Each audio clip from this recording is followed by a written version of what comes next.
very excited and grateful you're here. Join us here for Relationship Day here at Virtual Camp Mystic at Virtual Burning Man. We have Bryan Franklin and Jennifer Russell here, also known as Nimite and Genevieve. These are two of the leaders of Camp Mystic, two dear friends, two mentors of mine, two teachers of mine. And it's such a blessing and honor to bring them here to share their wisdom and experience with you. So Jennifer and Bryan have led over a decade of impactful transformational events designed to evolve how we love and how we lead. They have co-founded Evolving Love and created a body of work designed to help evolve and upgrade our relational DNA so that we can embody your ideal love story with your partner. They incorporate the best of NLP, neuro-linguistic programming, the human potential movement, family systems, attachment theory, integral theory, collaborative systems, evolutionary psychology, bioenergetics, spiritual practices, neuroscience, tribal circling technologies, sacred theater, and their own evolving love frameworks, tools, and practices. Damn, that's awesome. As speakers, authors, leadership mentors, and coaches, they work to empower people who want to create an evolutionary shift in themselves and our planet. Listen, first I wanted to thank everyone for being here. Yeah. You know, I know it's different than on the burn week when you kind of roll into some dusty shade structure, not sure exactly where you are, and then hear this amazing talk that you didn't even plan on because you were in the wrong place, but the wrong place becomes the right place. And I know it's a little bit different in the Mystic verse, but I really thank you for, being intentional in arriving here.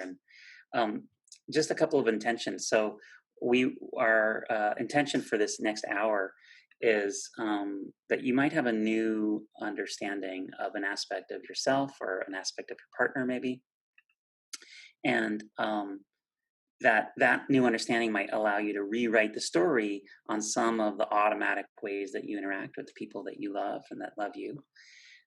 And maybe something that you haven't been able to appreciate about yourself or your partner or your teammates or the people that you interact with most often, something you haven't been able to appreciate, you'll be able to see in a new light and elevate that appreciation. And with that kind of elevated appreciation of it, it might change for you the perspective of what's possible in that kind of interaction. So I have that intention. And just, just that you have more access to being who you want to be. That's why we're here, is for you, for you to gain that access. And if we can play even a small role in your journey in you becoming who you want to be, it's a blessing for us, really. Mm-hmm. Yeah, I just want to add, and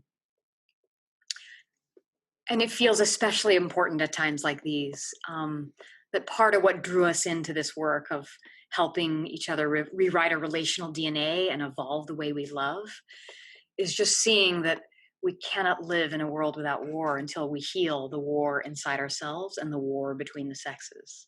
And what we notice, especially now, given what's happening in the world, is we see, there's a lot of oppositional energy. There's masculine and feminine and movements of those energies opposing one another. There's the, gender and race that create movements of opposition. There's the left and the right, the Democrat and the Republican, right? The haves and have-nots. There are so many of these schisms that get created. And so I feel like dharmically, like what are Bryan and I here to do? It's really to heal that divide.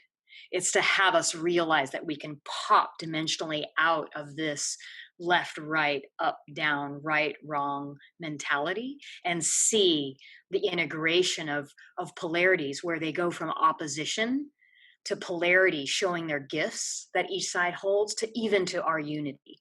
So I think that's what I'm really focused on. And this talk is going to take us into a little bit of that. And part of the genesis of the model that we're about to share, we call this the 8 polarities of evolving love. And the genesis of this model was us working with all sorts of couples. And we were looking at literally hundreds and hundreds of different conflicts and fights that we saw people having.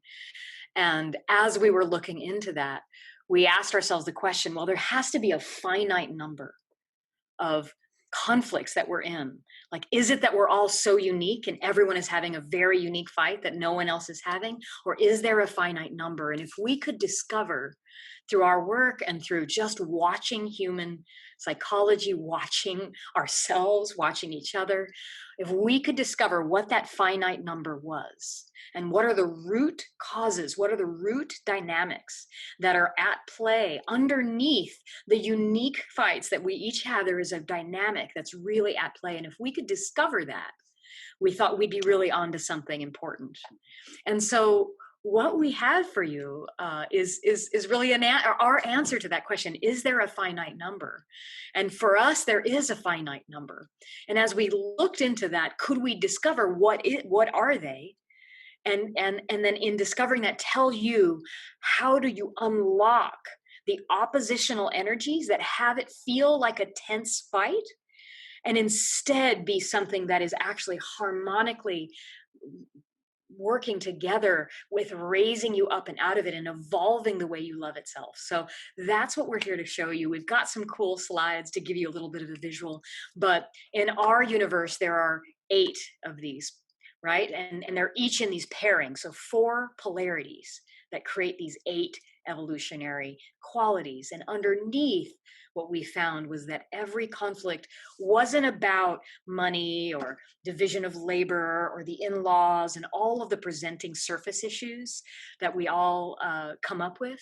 What's underneath was tended to be values, like a set of values that felt at odds, right? And so this is sort of the underpinning of what we're about to share. Yeah. So first of all, something that struck me when we, again and again and again, we'd see these same fights that people were having. And I started to think about it like we're all together on the same team having the same fights. That like, even though it feels so personal when you're in one, it feels like I'm the only one that's ever had this pain. Yeah. The reality is we're all doing it. We're all lifting our kind of share of the burden together. And so if we kind of can cross-train and collaborate as a team, I think all of us together can resolve these much more powerfully. And that's what we hope to do. Mm-hmm. So if we wind back the clock, like on these value fights, I'm standing for one value, Jennifer's standing for another, we're in a conflict. And it's almost like the values are the things that are in conflict, and they've conscripted us as soldiers in their war. It's not even our war. Yeah. We were just kind of co-opted by them. When you roll back the clock, and this isn't necessarily like your story or a true story, but just go with me as a metaphor. Imagine that as a young person, you were strolling along, and then you're faced with a dilemma where there are 2 values that seem in conflict, and you want both things, but you can't figure out how to have both in that moment. You can't figure out how to be with people and also alone at the same time. Or, you have these conflicting values, both of which seem important, but you can't have both. Or at least that's what it seems like, especially in the child's eyes. So then you make a choice. You know what? I'm going to sacrifice A in order to get B. So I'm going to sacrifice A in order to get B. And then you get pretty good at that. Like, I'm pretty good at sacrificing A. I'm pretty good at getting B. I start to have all of these compensations for not having A in my life, and like go try and get more A these other ways, or it's justify why it's okay not to have A because B, I get so much B. And you kind of go through that, and you end up with this deep yearning for the thing you've sacrificed your whole life. And then you meet someone who seems to have all that thing that you haven't had. They made the other choice when they were a child. And it's really not one choice. It's like thousands of choices, but it added up to that other choice. And so you see this person, so naturally you fall in love and marry them. And when you, and so you start to get that back into your life, that thing, that missing piece. And you start to feel whole again. It's awesome. You've even hired them, right? As the sculptor of your being, in order to represent that other value that you've sacrificed for so long. And one of the reasons you're drawn to them is that they are bringing that in. And one of the reasons you're so confounded by them is because they actually hold that value higher than you do. So this creates this dynamic. Yeah, and then you see them make the trade-off. So then you come up with the same situation where together as a team, you can't have A and B at the same time. And you choose B and they choose A, and there's nothing more aggravating. There's nothing more confounding, as you were saying. There's nothing that angers you more than someone making that other choice. And it almost like every single time your whole life that you had to sacrifice thing and go without it, all of the pain you're experiencing from that gets forwarded into this moment, and you kind of unleash it in a battle. Because if it's okay to make the other choice, then all that pain I experienced, so then we start to project our betrayal of ourselves, and by betrayal, like all the times we went without something that was actually really important. And we start to project that betrayal of ourselves onto our partners, and that is the substance underneath the fight that on the top looks like, I can't believe you're going out late and we need to be well rested for tomorrow, or all the fights that sound like that on the surface are actually this projected betrayal underneath. Great. So let's dive in. We have a map. You guys excited to hear what these 8 are? So let me share my screen. And here we go. So these are the 8 polarities of evolving love. And we're going to go through these one by one. And what you're going to see is, and what I want you all to notice as we sort of go through each of these, is notice where you tend to reside. We all can exhibit every one of these, but we often have like a predominant kind of, even a rutted pattern, a place that we go that feels more natural. And when we're in our light, it looks like the evolutionary value. And when we're in our shadow, you'll see how it gets expressed. And so we're going to go through each of these one by one. So we're going to start at the top. And one of my favorites is future vision and present perfection, right? And in its shadow, it's basically your complaint and defense. So every conflict that you end up in with either a loved one or your family and friends, the people you love, one of the dynamics is not all fights, but one of the dynamics has this complaint defense polarity, where one side is kind of having the superiority, telling the other person how they should be, complaining, and the other person tends to go into what is the absolute most natural thing to do if someone is coming at you with that energy that can be kind of hostile or complaint, and you go into like defense. And well, wait a minute, no, I'm not that way, right? You move back. And so in its shadow, complaint can look like superiority, and defense can look like complacency. Like, no, I'm fine just how I am. Stop trying to change me, right? But the evolutionary versions of these same energies turn into future vision and present perfection. So often when I talk about these two energies in their light, this is, so present perfection, this is mother love, right?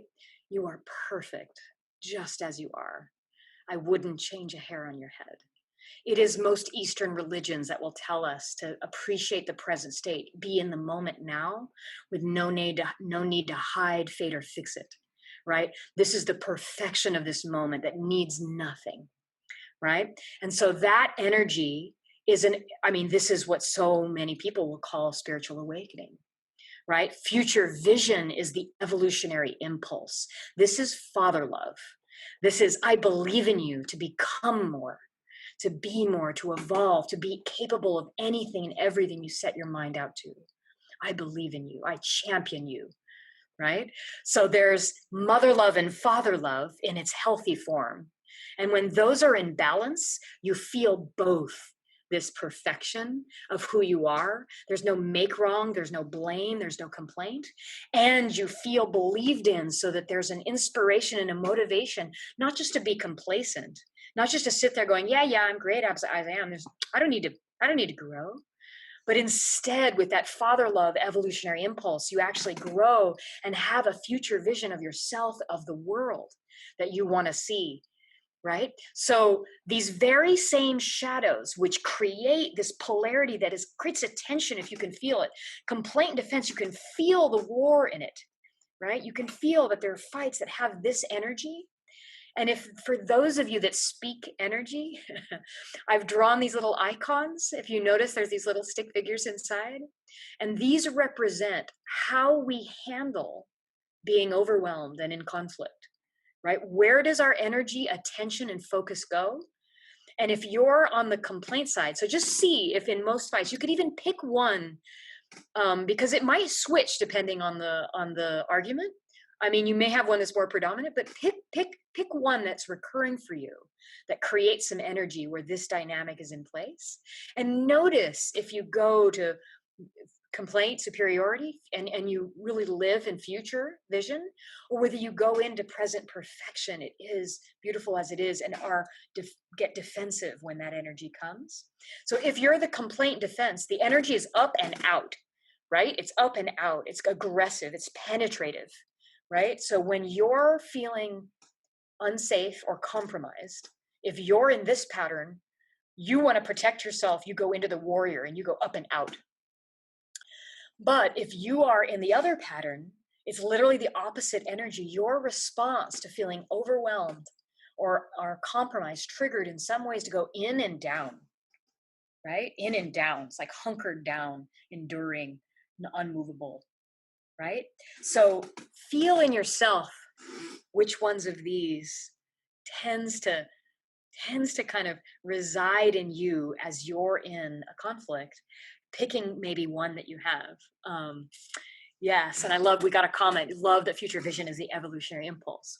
So these words, future vision and present perfection, are only one set of words to describe this dynamic.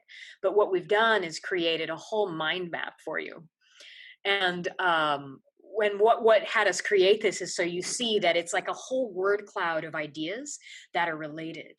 So if you're in the top circle, then some ways that it'll show up is critical, discounting, attacking, argumentative, degrading, disapproving, arrogant, righteous, humiliating, confrontational, harsh, right?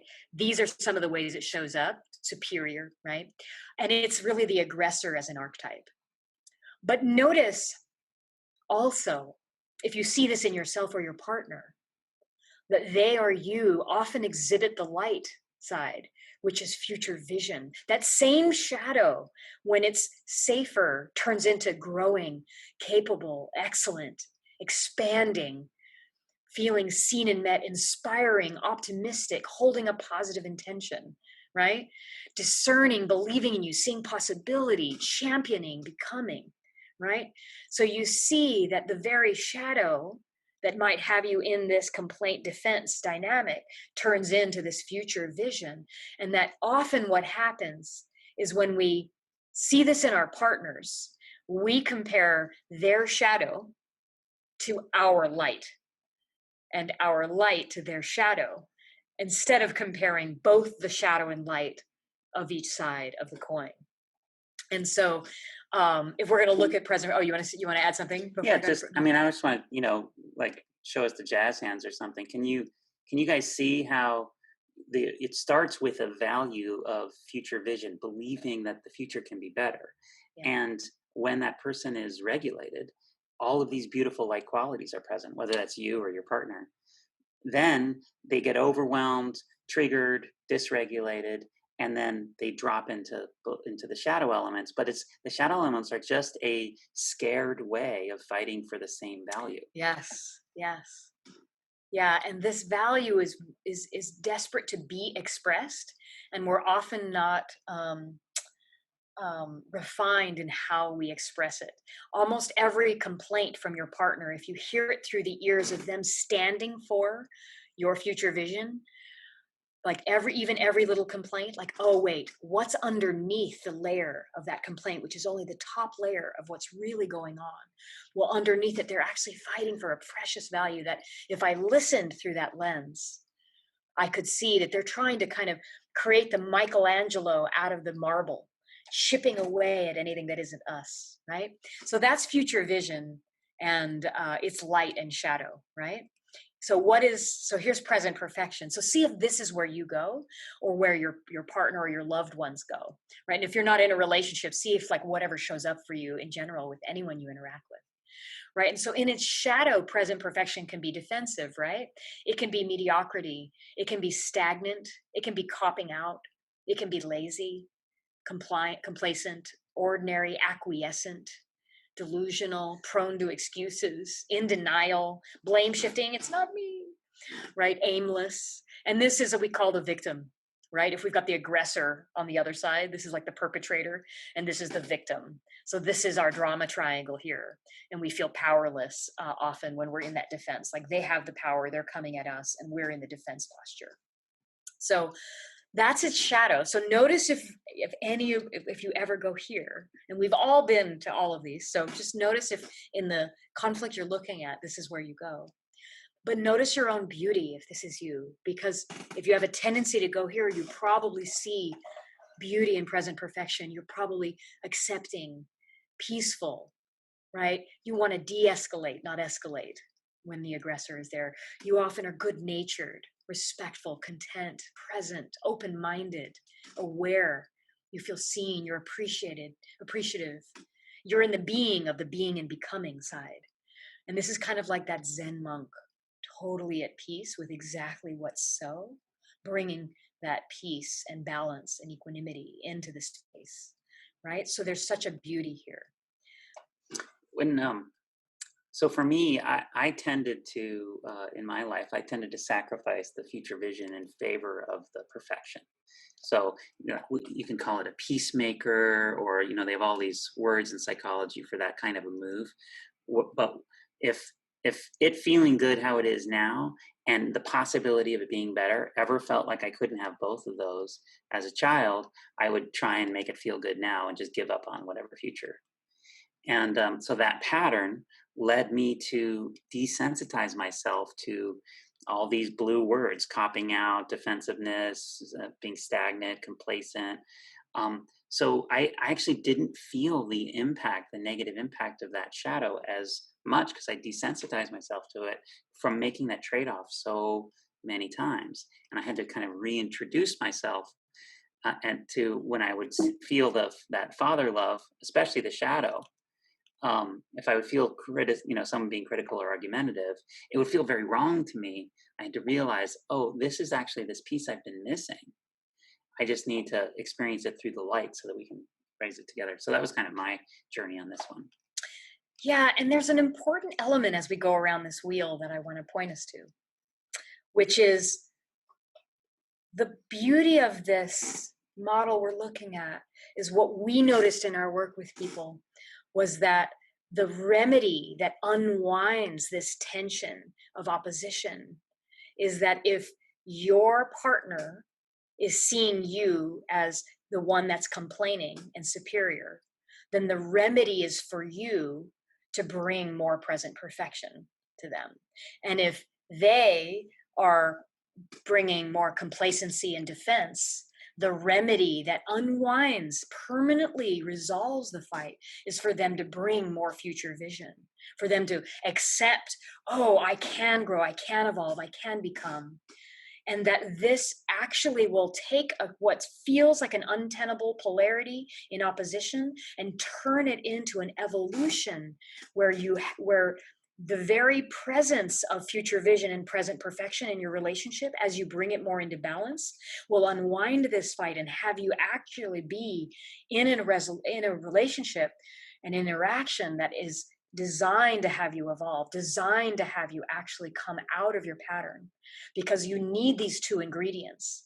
Your relationship is actually, if both of you were doing only present perfection, you might fall into stagnancy. And if you're only doing future vision, that continual Western world striving where we never are actually satisfied would eventually catch up to you. Mm-hmm. So it's these polarities in balance that create an evolved version of love.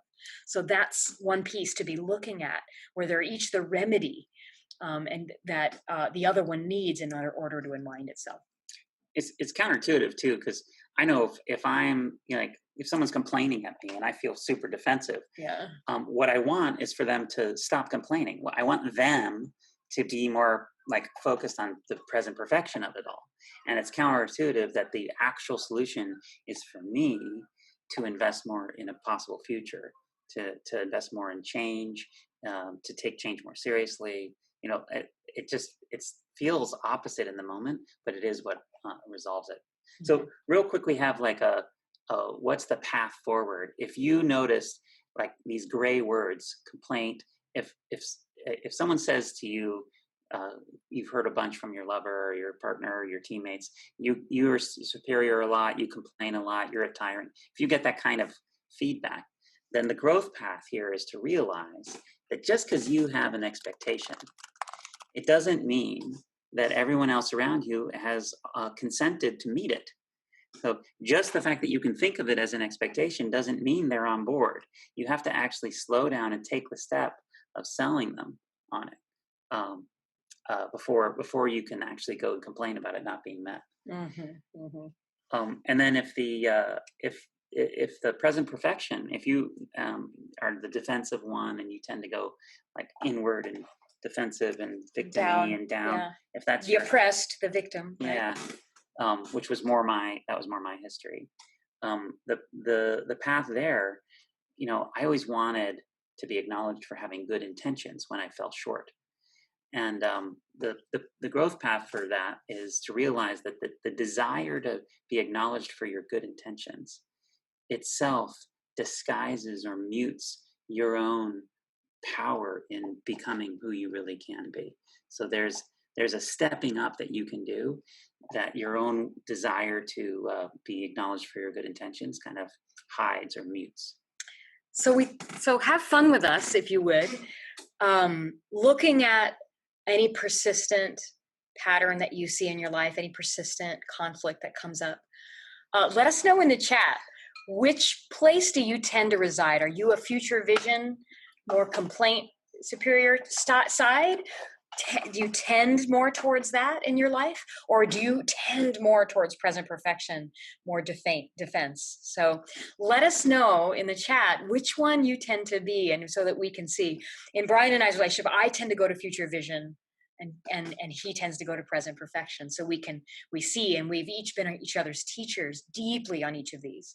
And I've become so beautiful at giving more present perfection, and it has really helped develop who I am. And he's become so great at leaning into future vision and creating deliberate visions for me that this has been a real evolution for us around this. And so we don't have complaint and defense fights very often, because we stop in those moments and realize, oh, let me state it as a vision instead of a complaint, and let me give you some present perfection in this moment, right? Like, so we do both of those. Great. Yeah, now the fact that we're different is an asset, and we can cross-train.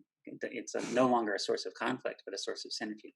Yeah, so we've got someone saying, yeah, that they're future vision. Yeah, keep letting us know, and we'll go to the next one. Yeah. Noticing that your hubby and I are learning how to balance this dynamic. Oh, I'm glad you're seeing this dynamic and learning to balance it. Similarly to what you discovered. Yes, with Bryan. Wonderful. Thank you. Yeah, keep letting us know. So as you tell us which one is yours, we're going to go to the next one. You guys ready? So these aren't the only dynamics, right? So there are others. So we want to cover the whole world of conflict and see if each of these polarities explain kind of most of the universe of what happens in these dynamics. Yeah, see vulnerability, struggle. We need to honor and talk about it. Yes. I see that too. So the next polarity, another favorite of ours, we even have this on a placemat. As you come into our home, you'll come into our home and you'll see a mat that as you enter, it says freedom and devotion. This one is very special to us. So this dynamic of freedom and devotion, let's just talk about it for a minute. We have a lot of background in transpersonal psychology, evolutionary psychology, and various relationship modalities. And so many of you are familiar with the insecure attachment theory, maybe, and there's anxious and avoidant, right? If any of you are familiar with that, let us know if you are. Just say, yeah, I know this, or no, I'm not familiar. And if you're not familiar, I'm going to probably say a little more about what is that, avoidant, anxious and avoidant. In its shadow, anxious and avoidant is really grows from at a young age often. We are in the stage of our development where we're really trying to answer the question, are we loved and lovable?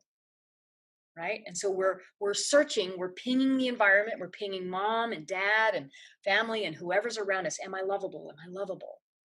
And if that question gets answered really definitively, you are loved and lovable, you end up securely attaching to those figures in you that are that are having you build your self-esteem. You're like, oh, I am loved. I am lovable. I feel secure in that love with my family. So I don't need to question it. And then that's called healthy attachment, where attachment means something good in this sense, not like, oh, you're codependent, but like there's a healthy bond between you, right? And there's a security with that bond where you're not always wondering, is that bond going to go away? Are they going to hate me one day and love me the next? So when you have it secure, you're healthy and you can express freedom and devotion. But when it's unhealthy or you question it, either a small amount or in some cases, it's very questionable where you absolutely don't believe you're loved or lovable and weren't loved in your life, then you can develop either small versions or very large versions of these ideas of anxious and avoidant. So the avoidant runs up and away, like instead of the aggressive that came at you, this avoidant is going to like run the other way. Like, oh, don't come at me with all of that. I'm going to run away from intimacy. And the anxious is all the way the opposite. It's like, love me, is going to merge and try to capture you and kind of wrap around you and merge their whole identity inside of you to try to hold on, to cling, right? Tell me you love me. Tell me you love me. Okay, tell me again. No, I didn't hear it. Do it again. One more time. And so notice this dynamic, right? This has a very different feel than the last one, right? There's complaint and defense here. Now we're at anxious and avoidant. So this is another dynamic you'll feel in your relationships. And so that's what the shadow looks like. It's up and out, or it's like merging up and away, or merging and in their body. So notice energetically, like if you're feeling at all triggered, you can, even if you're more somatic or energetic, you can literally feel when you're feeling a little triggered. Does your energy go out or in to the other person? Do you run away or go towards? And it can be very subtle. You know, some of these don't have to be at the extreme ends for you to feel these dynamics. But now I want to talk about the evolutionary qualities, which are what unwind this same dynamic at a low frequency is anxious and avoidant. But as you turn up the frequency, meaning as you integrate more, as you become more aware and conscious and more regulated, the avoidant becomes freedom, right? No bonds, everything is liberated. I am who I am and I express myself fully and freely, right? And then in the anxious part, it becomes this purity of devotion, right? Deeply loving and connected. Yeah. And freedom and devotion become this beautiful pairing. And oh, good. Murray says, you got my number on this one. Yeah. I want to know which side or if it's both. And so what Bryan and I noticed, just as a story from our lives, is we came into relationship, and what we notice in general in people is that we enter into this relating game and we enter into it compromising. And it goes something like this, and it's not always conscious and out loud, but it's kind of like, okay, I'm either going to play the field and be free bird and do exactly what I want when I want, and I'll give up having that one devoted partner, that one monogamous, like life partner who I'm with, and they're the only ones I'm with, so that I can be free. And I'm going to enjoy what there is to enjoy, or I'm going to give up a little bit of freedom and devote my life to one person. And it's okay that I give up a little freedom, because look who I get. Really, like I get this beautiful love. Everyone needs love and connection. So it's worth it to give up a little freedom to get the devotion. And if you're in the freedom side, it's worth it to be able to do what I want, how I want, even if I have to give up having that stable, committed, devoted lover.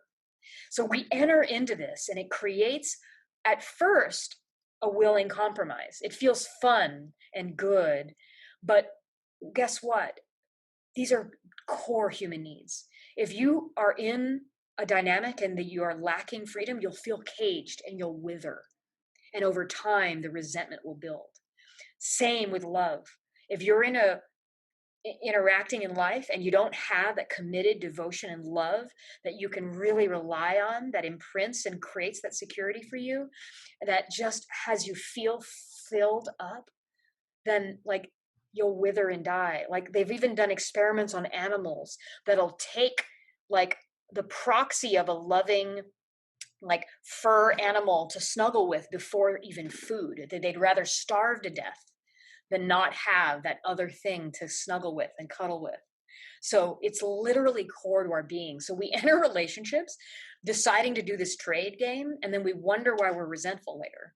And it creates this avoidant and anxious, like, you're not going to control me, I'm going to avoid letting you control me.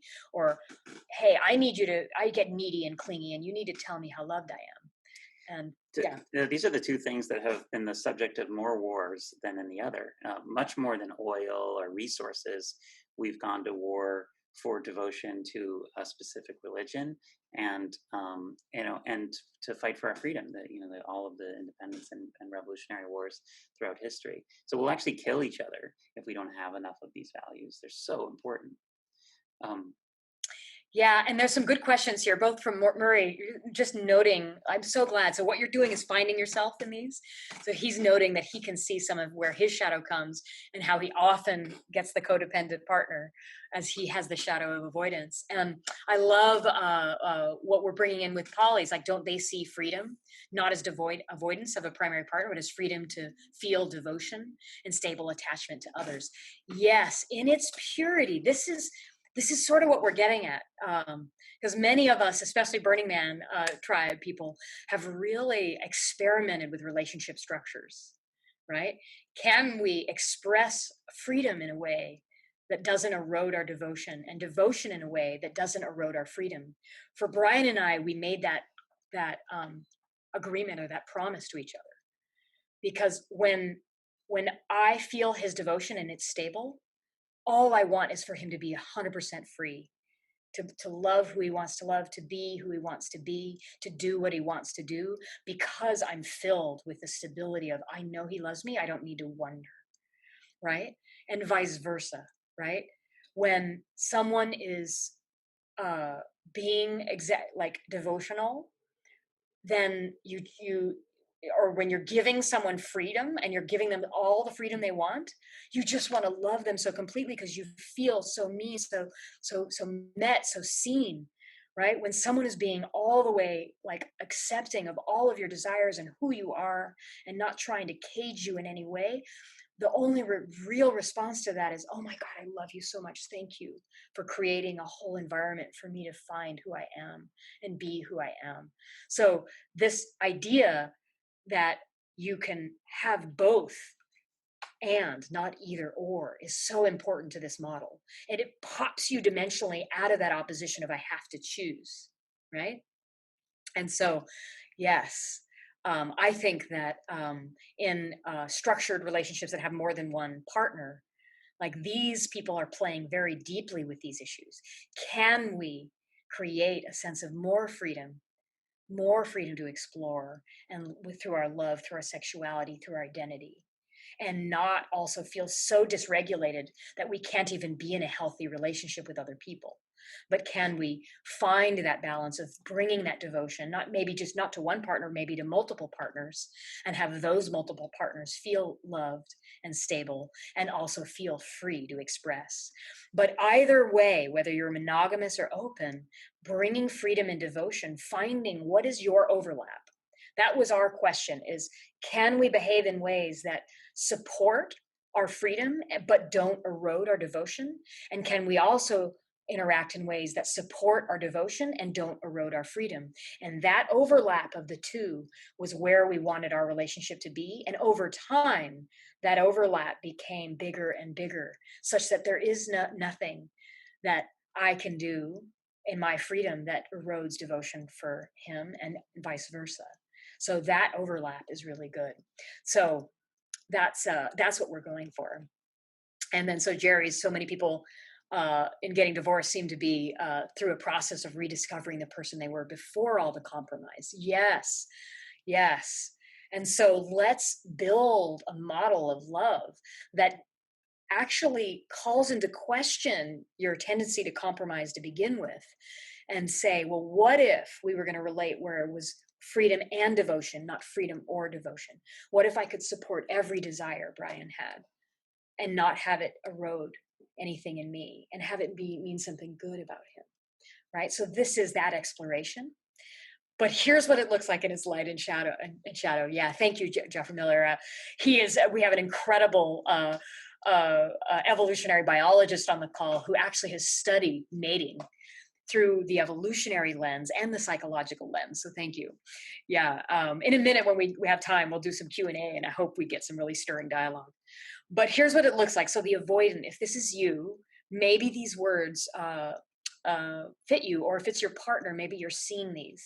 So it's non-committal, unreliable, irresponsible, selfish, right? Inconsiderate, elusive, impulsive, self-indulgent, absent, egomaniacal, narcissistic. It's all about me and my freedom. I sometimes will call this archetype the rebel.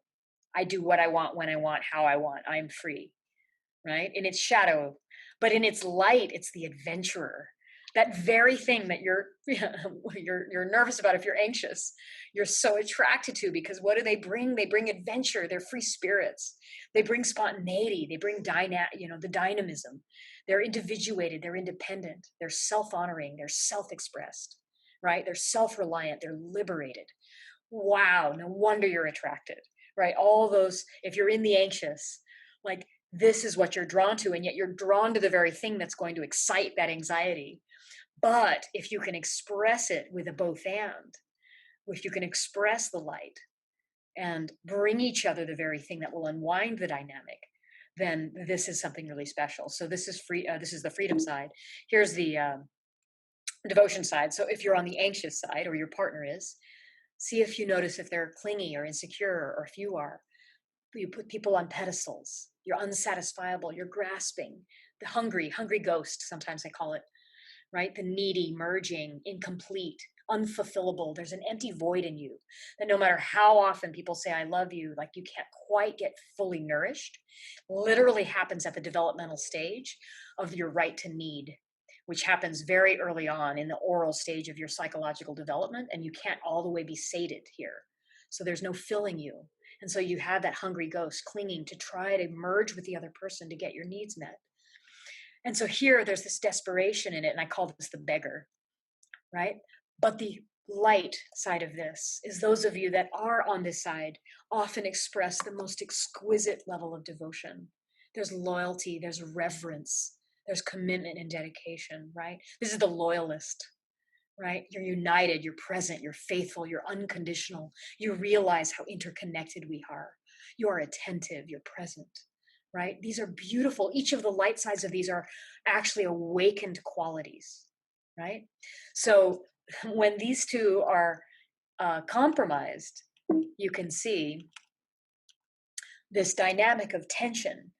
The anxious is running towards, and the avoidant is running away, right? And and so there's this forever chase, and no one is ever satisfied. One is feeling like encroached on, or the enmeshment. The other one is feeling left and not really actually held. And this creates this dynamic. But if you're anxious, the thing to do to unwind this dynamic is give your partner more freedom. And if you're avoidant, the thing to do is bring your partner more devotion. And it will unlock your partner's ability to give you the freedom you want. Just like giving your partner freedom will unlock their ability to give you the devotion you want, because they're going to feel celebrated in who they are, and they'll love you for it. So these are all the shadows of all of these dynamics we see in conflict, but also the remedies. So if your relationship has both future vision and present perfection, mother love and father love, and freedom and devotion, feel the potency that brings, feel the evolution that will create in your ability to actually resolve that old insecure attachment into a healthy one, right? Yeah, I just wanted to give you all a 12 or 11-minute warning. Oh, good. Okay, we gotta go fast. Okay, so we'll get through these next two. Another favorite of ours is truth and harmony and truth. So this one, I've done a lot of them. You want to introduce this one? I feel like you should do some of these. Sure, absolutely. Yeah. So, truth and harmony is that it comes up for us every time we feel uncomfortable. Like if I say this thing, it's going to hurt the other person's feelings, and we have this question: are we going to be honest? or are we going to keep the peace? Are we going to have harmony? And every time we have those moments, it feels like we have a choice. And if we keep making those same choices, so on the harmony side, if harmony has been a value that you've chosen over truth throughout your life, then the shadow side of that is that you can collapse because you can feel like there's these truths inside of you that or your experiences, you can't share them. You know, that, oh, I can't say that, I can't share that, or they won't be able to tolerate it if I say that, or they won't be able to handle it if I say what's true for me. So I better just kind of collapse into a little puddle over here. And you could see someone who is in the collapse pattern, their physical frame collapses and their energy is down like this as well. And then on the truth side, if you're more accustomed to choosing that value, truth over harmony, like, you know, it's okay if the truth hurts, might as well say it. If I'm choosing the truth as my value, but then I'm dysregulated and afraid, and in my shadow, I lose sight of the fact that of the subjectivity of truth. You know, that there is an objective truth perhaps, but most of what we label truth is in fact our subjective perception. And so if I'm trying to assert my subjective perception on you, it shows up like control. You're actually trying to control the other person with your, you know, limited perspective. And that's how truth kind of in its shadow becomes control. Yeah, I was just gonna add, it's like when you're in the harmony side and the heat is on and there's something there, you want to de-escalate. And so you're willing in that moment to go, it's okay for me to not actually say what I'm thinking because I don't want to hurt the other person. Like I want to actually protect them. So I'll just keep it inside. And that's the better way to be. I'm a good person. If I do that, I'll choose that over speaking my truth and being right about it. Right. And so we've often even celebrated when people do that. On the truth side, it's like, no, we actually have to be real. We have to say exactly what's true. It's okay if what I have to say may not be what you want to hear, but we have to be real. We have to be honest. We have to be who we are, and that it's important to actually be with reality as it is. And I'm okay if it hurts a little bit, as long as we're actually real with one another. Right. And so you can feel that there's like this polarity of compromise that we often will take one side or the other. And in our relationship, I tend to take truth and he tends to take harmony. And he tends to take freedom and I tend to take devotion. And so we each can see where we're compromising a little bit with each other around these, where we would actually be more whole if we were bringing both, right? Exactly. Let's look real quick at these. So, you know, the light, you know, for someone who's chosen truth as the value, they probably see these light sides. They're clear, they're in integrity, they're objective, they're precise, self-knowing, they have dignity. You know, it's the archetype of the knight. And they, like in that chivalry, right? Yeah, exactly. Like they're so honorable and in integrity. On the shadow side, they might not see as much how often they're controlling or inflexible or tone deaf, pushy, you know, authoritarian, rigid. Yeah, my way. Yeah, right. That's how it is. What do you mean? Yeah. You know, they might internally experience it of like, I'm just describing how it is, but since we outside of them can see that there's many options for how it could be perceived, it just occurs like they're just being tyrannical. And so these are how that shadow and light dance together. On the harmony side, you know, from my background, I cherished being flexible and humble and diplomatic and so caring about everyone else's experience all the time, very surrendered and receptive. And I didn't pay as much attention to the times that meant I would also be collapsed or submissive or suppressed or the martyr, you know, okay. Withdrawn. Yeah. Right. Conceding. Exactly. Yeah. Exactly. So the way these work together, the way they transcend those shadows is when you realize that in order to have harmony, true harmony, you have to have all things present. So you can't have harmony by cutting off or hiding one of the notes. You have to have the notes play together in order to have the harmony. So truth is actually a prerequisite for harmony, and Likewise, if you are standing for a truth that is at odds with someone else's perspective, if you're trying to exclude someone else's perspective in order to hold on to truth, well, that can't be truth. By its definition, truth has to include all perspectives. It has to be inclusive and transcendent of every perspective. So harmony is actually a prerequisite for truth, and truth is a prerequisite for harmony. And when you see them work together, then you and your partner can cross-train, and I can say, teach me, Jennifer, how to stand for truth in this moment when I'm afraid to speak it. And she can say, teach me, Bryan, how in this moment where I'm seeing something that needs to be different, or I feel like my truth could be harsh, how do I say it in a way that maintains harmony?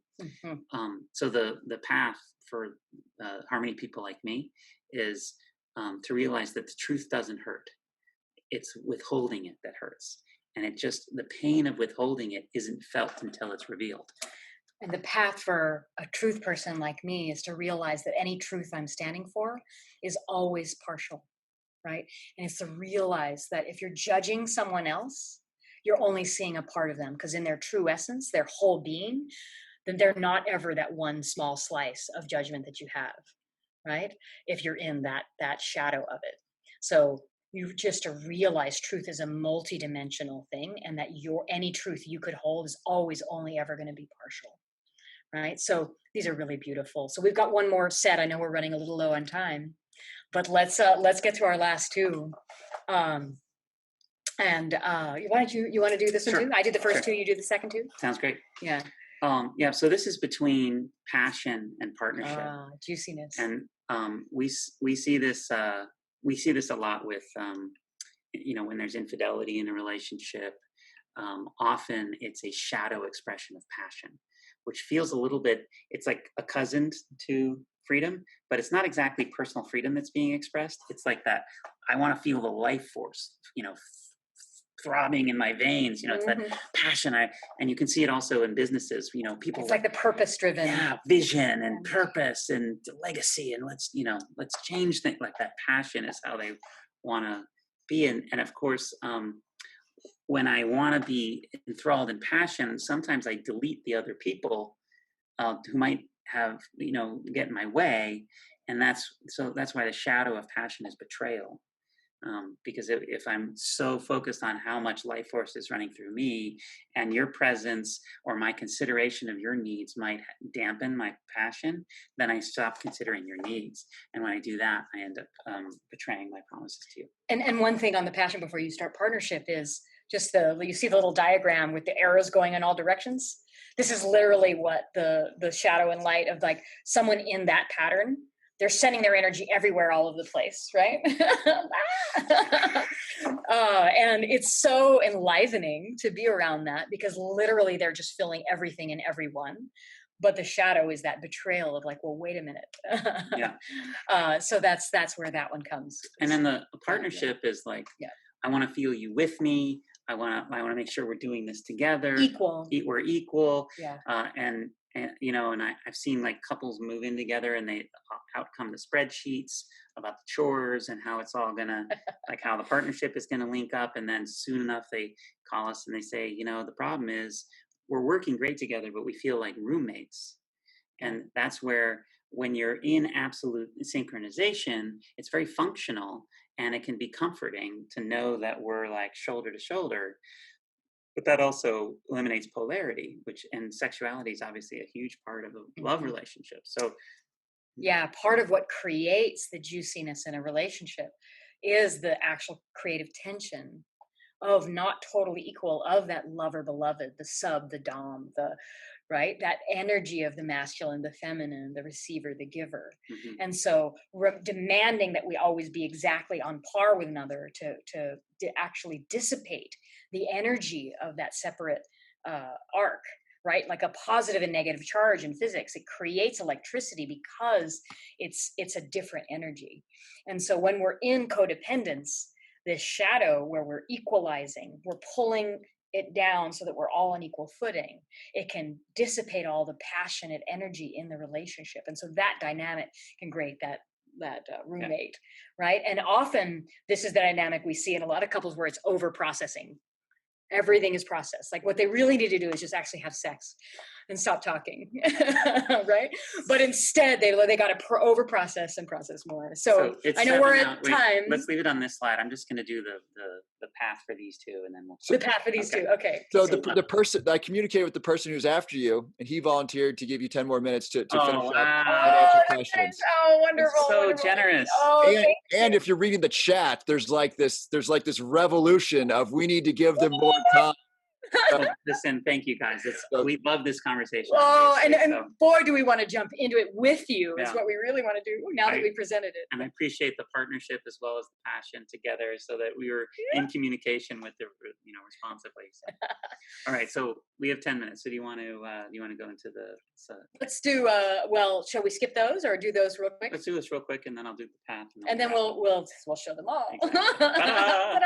Okay, that's what's coming. Sorry about that. So let's do a little bit of the light and shadow very fast. Yeah. So if you in your life have tended to sacrifice partnership in order to maintain passion, whether that's sexual passion or passion for purpose or other things, you think of yourself probably as dynamic, alive, the provocateur, spontaneous and creative, amorous, novel, sensual, ecstatic. It's the eros. Absolutely. Right? Not the pathos, but the eros. And if you're in love with this person, this is probably what attracted to them in the first place. Like they're just a fountain of life energy. And it's, when they're afraid, when they've lost sight of their own power, when they aren't present, when they're not willing to be with their own uncomfortable feelings, then that same vote for that value of passion comes out being distracted or unfaithful. They can be manipulative, like they're afraid they can't have their passion, so they find some sideways way of getting it anyway. Yeah, shifty and deceptive about it. Right? Yeah, they can be dramatic and like the hysterical process. Yeah. Hysteric. Yeah. Exactly. And so you can see, like, if you're complaining about these shadow elements down below, take a minute and realize that you also appreciate these light elements, and it's the same DNA in the person which is giving you both. So all that's needed is to raise their state by bringing more passion yourself, right? By finding where's your passion and expressing that in the relationship, so you can do it together.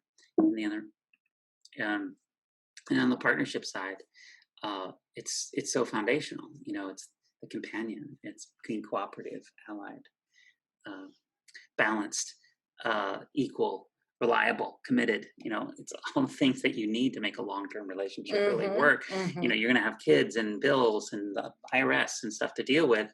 You want to be in partnership. Yes, cooperative, right? You're allies. You're cooperating, right? Jeffrey Miller earlier was talking about freedom and devotion. To me, really successful open relationships have very strong partnership value, that they collaborate together, so they can be not just partners about the mundane aspects of life, but be partners on getting your desires filled and mind filled, partners on setting appropriate boundaries at the appropriate times that work for both of us together. So you need a really strong partnership element to make those other pieces work. So the path for these two. Oh, you want to talk about shadow? Well, no. I mean, the shadow here, if you're expressing partnership really well and you're going into the shadow that creates this dynamic that we're talking about, is that of codependence. You become the roommate, right? You get navel gazing and over processing. You get kind of dry and limp and restrained and held back, right? Entangled. You sacrifice. You get into that deep kind of heaviness of obligation, right? So that's what that looks like in shadow. Yeah. So when these two are in their shadows, you can see that you either get the betrayal dynamic, where your partner is going outside the relationship, outside the agreements, sending their energy elsewhere, or you get the codependent dynamic, where it's the opposite, where the energies are so equalizing, so codependent, where you're over processing. And so what's needed, what unwinds that, is if you're in the codependence, what you need is to bring more passion. And if you're in the passion or in the betrayal, what you need is more cooperation and partnership. And so in every one of these in our wheels, right, we show you all of them all at once.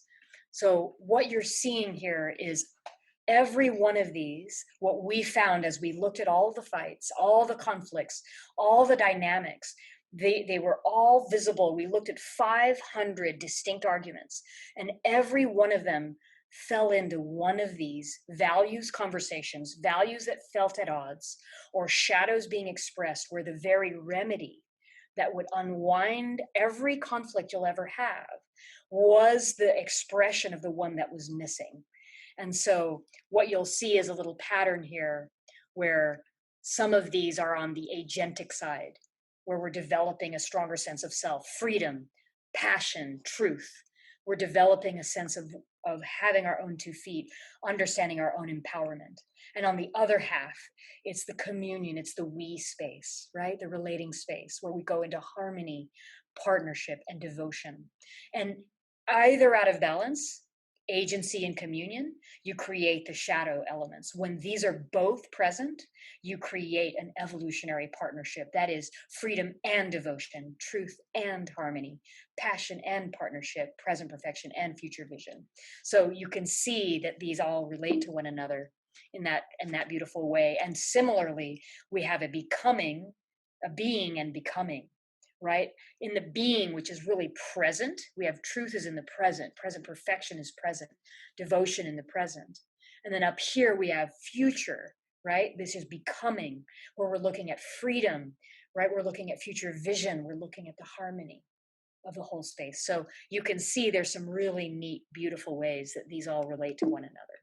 So I know we're over time. Well, yeah, he said we have a few 4 minutes. Yeah. So if you, there were some really good questions in there. I know Dima had a really great question. If you have any desire to interact with us about this, or even just to identify which ones are your favorite go-tos, both the lights and the shadows that you can see, we'd love to hear from you.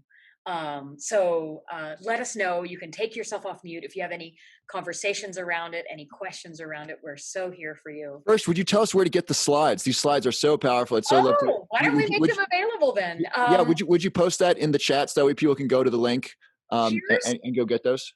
Here's what I'll do. I'm going to put it on our Evolving Love site. I'll probably create it after. So evolvinglove.us / what do we call it? We call this the Ring of Resolution. Can you remember that? We're going to write it down. Evolvinglove.us / you put 2 O's. What did I? You got to know how to spell it. Evolvinglove.us / Ring of Resolution. No hyphens, all one word. And I'm going to put all of these slides there for all of you. And if you want to do a real quick screenshot, this is all of them all together. And that would be also a fun way for you to have it right now. Take a quick little screenshot. So we've had so much fun with you here. If you do have any questions, unmute yourself. If not, take these into your lives. Notice where these are the dynamics at play in every one of your challenges, and notice that there is a remedy that might feel counterintuitive that you could bring, right? Yeah. So these. Yeah, the link is not up yet, Vincent. We're creating this on the fly, but it'll be very fast because I'll just create the link and put it there. I can't spell. Will be tonight. Yeah, okay. Will be tonight. Yeah, so, right after we hang out. Yeah. So these 8 values, we've noticed when those are present and both partners are standing for them, where the sort of the job number 1 of both partners in the relationship is to safeguard these 8. And some of them, I have a lot more expertise in history safeguarding than Jennifer does. And some I do, yes. But even if it's, so truth is one she's had, but it's my job to safeguard truth in our relationship too, not just hers. So when relationships have that safeguarding of these particular 8, what we've noticed is that the individuals in those relationships grow and grow and grow and transcend. They become their most true selves, and the relationship becomes that container that allows for that evolution to take place. And that's why we call this evolving love. It's a special type of relationship that creates that that cauldron for us to really become, to actualize, to become who we most want to be, where you don't have to sacrifice harmony for truth or freedom for devotion, that you can find that the ways that each accentuate and actually makes more of the other possible. Yeah, thank you all so much. We've had so much fun giving you this map. We hope that it's helpful in finding your way, finding both the qualities that you're already bringing, your light, seeing your own shadows, seeing those in your partner, helping each other find the remedies to unwind the patterns that have you, and to be exemplary at bringing all 8 of these into your relationship. So have fun with these, enjoy them. Feel free to reach out to us anytime. You can find us anywhere, Facebook, online, evolvinglove.us. We'd happily continue this conversation, and have a great night. And Robert, thank you for hosting us. And thank you, the chat. There was some juiciness in there. We felt so loved and supported by all of you. So Yeah, thank you. have so a much. great night. Yeah. Bryan and Jennifer, thank you so much for coming here at Virtual Camp Mystic, at Virtual Burning Man, and bringing your love and your passion, your wisdom. I'm so excited to go through the slides and really see where am I in my best self, and like where's my shadow and what I can work on. It's really, Burning Man is the ground. I think it's ground zero for transformation, or it's like our greatest opportunity for transformation. And thank you for bringing this wonderful information to us that we can use to really better our lives and better our relationships. Thank you so much. You're so welcome. Yeah, thank you. We had so much fun, and we see so many familiar faces. It's wonderful to see all of you. Love to you all. Really. Yeah, real big love.